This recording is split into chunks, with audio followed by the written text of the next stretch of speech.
এই দেখেন বিল্ডিংয়ে লোনার কারণে আপনার রং উঠে যায়। এটা তো নর্মাল কাজ, এই জন্য এটার ভিতরে লোনা প্রতিরোধ করে ওই রকমের কাজ করাতে গেলে অনেক টাকা খরচ হবে।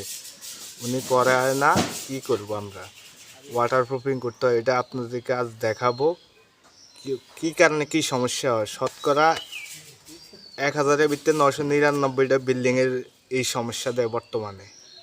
আসুন আমরা এই সমস্যা থেকে কিভাবে পরিত্রাণ পাবো, সমস্যা সমাধানের জন্য আমি ভিডিও করব, আপনারা দেখবেন।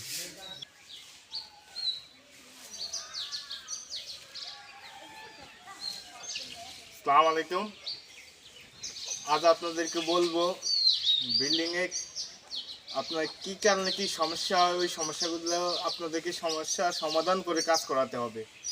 এই যে আপনার শর্ট কলম প্রথম বেস করে না, বিল্ডিংয়ের বেস করার পরে শর্ট কলম উঠানোর পরে যে গ্রেড বিম দেয়, তারপর আপনার গ্রেড বিমের উপরে আপনার 10 ইঞ্চি গাঁথনি দেয়। আবার অনেকে দেখা গেছে নিচে গাঁথনি দিয়ে উপরে গ্রেড বিম দেয়। আপনার এই গাঁথনি দেওয়ার পরে এই শুকনো অবস্থায় আপনার Nutribond SBL latex 1 litre, 3 kg cement, 1 litre পানি দিয়ে মিশ্রণ করে আপনার সর্বোচ্চ 1 ঘন্টার ভিতর কাজ কমপ্লিট করতে হবে। সিমেন্টে ঘোলার মতো লাগাতে হবে ব্রাশ দিয়ে। তারপর তো এটার উপর আপনার ব্রাশ বন্ড করবেন। ব্রাশ বন্ড 1 বস্তায় 23 কেজি থাকে, সাথে 4 লিটার কেমিক্যাল থাকে, প্লাস আপনি 4 লিটার পানি দিবেন। ওই পানি দিয়ে মিশ্রণ করে অল্প অল্প করে মিশ্রণ করতে হবে। 1 ঘন্টার ভিতর যতটুকু কাজ করা সম্ভব আপনার ওয়ার্কার হিসাব করে অতটুকু মিশ্রণ করতে হবে। মিশ্রণ করে এটা এই প্রলেপ দিতে হবে। তারপর আপনি এখানে বাইরের সাইডে তো প্লাস্টার করে অথবা টাইস করেন, যেটা এখন করতে পারেন। ভিতরের সাইডে আপনি প্লাস্টার করে দিতে পারেন বালু ঢালার আগে, ভরাট বালু ঢালার আগে, অথবা আপনার প্লাস্টার দিয়ে রাফ করে দিতে পারেন। তো আপনার এই যে বিল্ডিং আপনার বিল্ডিংয়ের কলাম যখন ঢালাই দিবেন, কলাম, ছাদ, সিঁড়ি, অর্থাৎ সকল ঢালাইয়ের ক্ষেত্রে আপনার 1 বস্তা সিমেন্ট অনুপাতে আপনার 300 থেকে 350 মিলিগ্রাম কনপ্লাস্ট এসপি 337 দিতে হবে। প্রতি বস্তা ঢালাই অনুপাতে 300 থেকে 350 মিলিগ্রাম কেমিক্যাল দিতে হবে প্রতি বস্তা ঢালাইয়ের সাথে।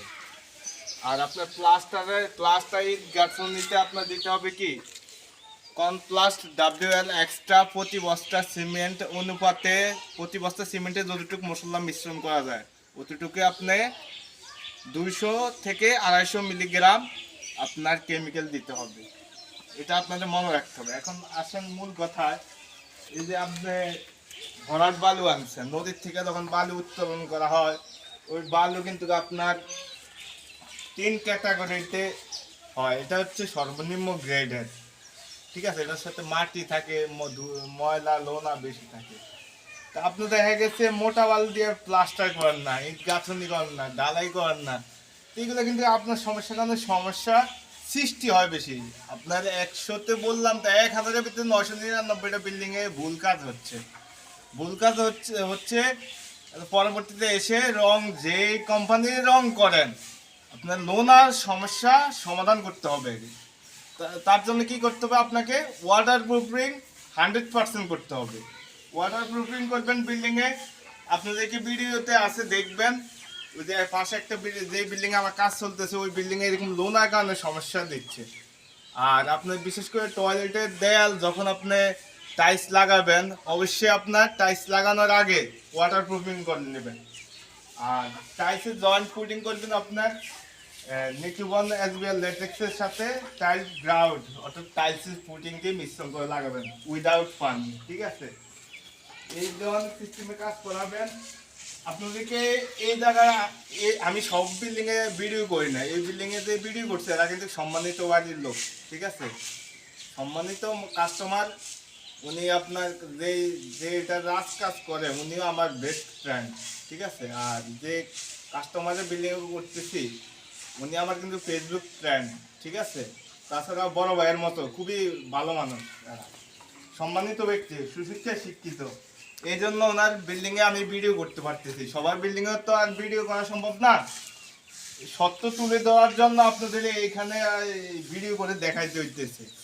আপনারা অনেক সময় কি টাই আর কোট লাগে আসলে মনে করেন সে অনেক কিছু জানে না, লুঙ্গি পরা আছে না ব্যক্তি অনেক কিছু জানে, ঠিক আছে। আপনার যে জীবনে এমন যোগ্যতা অর্জন করুন বা করেন যে আপনি 100 জন লোক যদি টাই কমপ্লিট স্যুট লাগিয়ে আসে, ওনার ভ্যালু যা হবে 100 জনের, আপনি লুঙ্গি পরে গেলেও এর চেয়ে বেশি হবে। তার মানে কি আপনার যোগ্যতা থাকতে হবে, স্কিল থাকতে হবে। তো আশা করি এটাও ইচ্ছা করলে এখনো করা যাবে। এই বাইরের বিল্ডিং এ আপনি বালুগুলো সাইডের থেকে রিমুভ উঠিয়ে ফেলে আপনার এই গ্রেড বিম এবং আপনার 10 ইঞ্চি গাঁথনি আছে না, এটা আপনার কিন্তু ওয়াটার প্রুফিং করে দিতে হবে। পরবর্তীতে আপনার লোনা স্যাঁতস্যাঁতে ভাব এগুলো কিছুই থাকবে না। আপনাদেরকে এই জন্য আমি এই জায়গায় আনতে বাধ্য হয়েছি, আপনারা বুঝবেন আশা করি। আর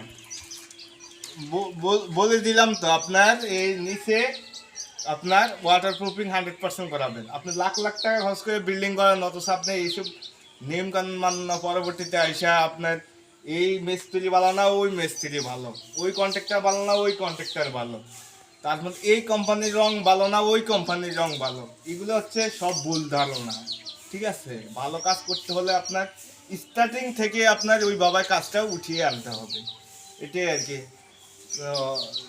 জুয়েল ভাই, আপনার বিল্ডিং এ ভিডিওটা করলাম আর কি, কিছু মনে করবেন না। দেখেন এই যে এই লোনাটা আসছে না, এটা কিন্তু ওই যে ওয়াটার প্রুফিং করা হয় না ভিতরে, যখন আপনার এই ভিতরে ভরাট বাল ঢালা হয়েছে, ওয়াটার প্রুফিং ভিতরের সাইডেও করতে হবে বাইরের সাইডেও করতে হবে, ভিতরের বাইরের একই প্রোডাক্ট ওয়াটার প্রুফিং। ওটা যদি করতো আজকে এই লোনা আসলো না।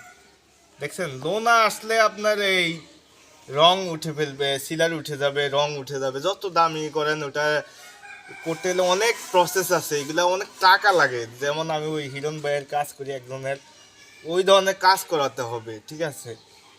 এই এই সমস্যার কারণে এখন যদি আপনি যে কোনো কোম্পানির রং আনছেন বা একজন মিস্ত্রি আনছেন বা একজন কন্ট্রাক্টর আনছেন, বলবেন যে এই ভালো না সেই ভালো, ওই যে বললাম তো ভিডিওতে কিছুক্ষণ আগে, দেখতেছেন তো ভিডিওতে কি এখানে এই যে সম্পূর্ণ লোনা দেখছেন। এই লোনা প্রতিরোধ আপনি করতে হলে আপনাকে ওই নিয়ম অনুযায়ী কাজ করাতে হবে, ঠিক আছে। ওই প্রসেস মানতে হবে, ঠিক আছে। বিল্ডিংয়ের ইঞ্জিনিয়ার সাহেবদেরকে ডাকতে হবে, তারপর আপনার এই ওয়াটার প্রুফিং করতে হবে, স্টেপ বাই স্টেপ কাজ করতে হবে, প্লাস্টারের সাথে কেমিক্যাল দিতে হবে, ইট গাঁথনির সাথে দিতে হবে, অনেক নিয়ম আছে। এই প্রসেসগুলো কিন্তু আমরা আসলে অনুসরণ করি না। আমরা অনুসরণ করে কি কে কামে বলছে তার পিছে দৌড় দেই, বা একজন ভালো কাজ করব ওনারে আপনার টাকা কম দেওয়ার জন্য আরেক বাটফার আনবে এখানে, এগুলো ছাড়বেন, পরিবর্তন হবেন, ঠিক আছে। মন মানসিকতা ভালো রাখবেন, ভালো কাজ করাতে ভালো টাকা লাগে, ঠিক আছে। তো আশা করি সবাই দোয়া করবেন, এটাই আর কি একটা উপদেশ দিলাম আপনাদেরকে। ভালো লাগলে শুনবেন, না হলে শুনবেন না, এইটুকুই।